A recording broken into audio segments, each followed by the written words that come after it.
The little engines were busy clearing their railway of leaves and broken branches. Peter, Sam and Rusty often worked together.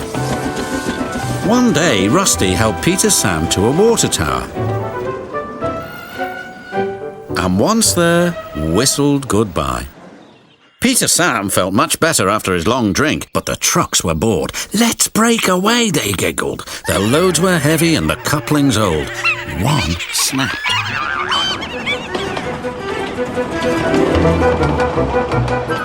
"Faster, faster!" shouted the trucks. A sign read, "Slow, steep bends and ravine ahead," but the silly trucks never saw it. Then it was too late.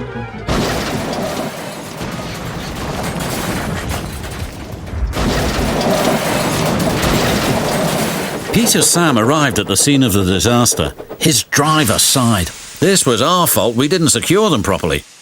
We'll have to get help to pull them out. The fat controller will be very annoyed." And he was. "You will shunt trucks in the yards till I can trust you again." Duncan was delighted with Peter, Sam's dilemma. "Fancy no securing your trucks on a hill. They'll come back to spook you in your special funnel. Woo, woo, woo." "And who's to say that you're not afraid of ghosts?" snapped Rusty. "Pah, ghosts. Things that go bump in the night are rubbish." "Well, I'll tell you a story that'll make your funnel quiver," Rusty said.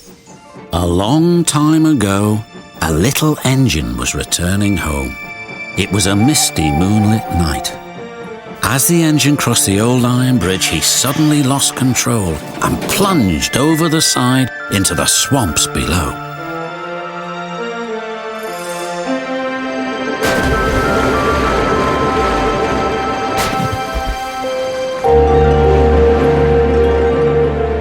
He was never found again. But many a workman will tell you that when the moon is full, they have seen the little engine trying to get home, but he never reaches the other side. "So what do you think of that, Duncan?" "Pah, nonsense," replied Duncan, and he puffed away.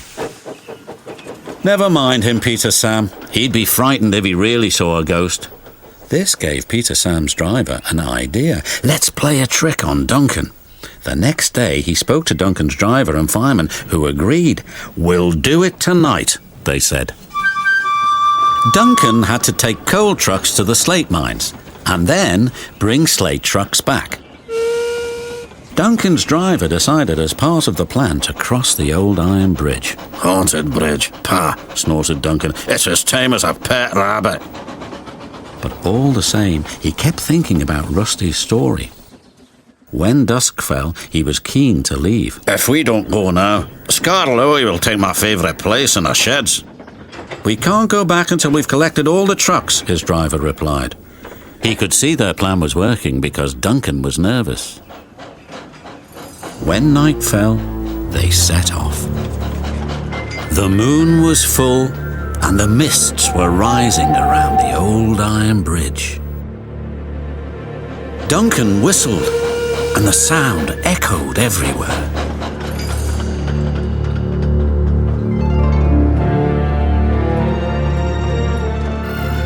Then ahead, he saw flickering lights.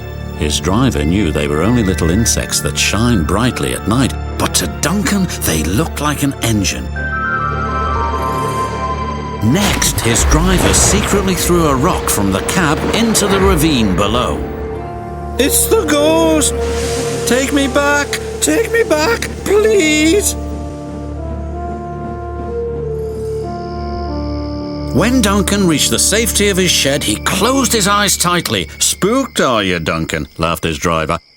"No," wailed Duncan, "I'm asleep," and refused to open his eyes. He did, though, when he thought his driver wasn't looking, just to make sure that he was still there.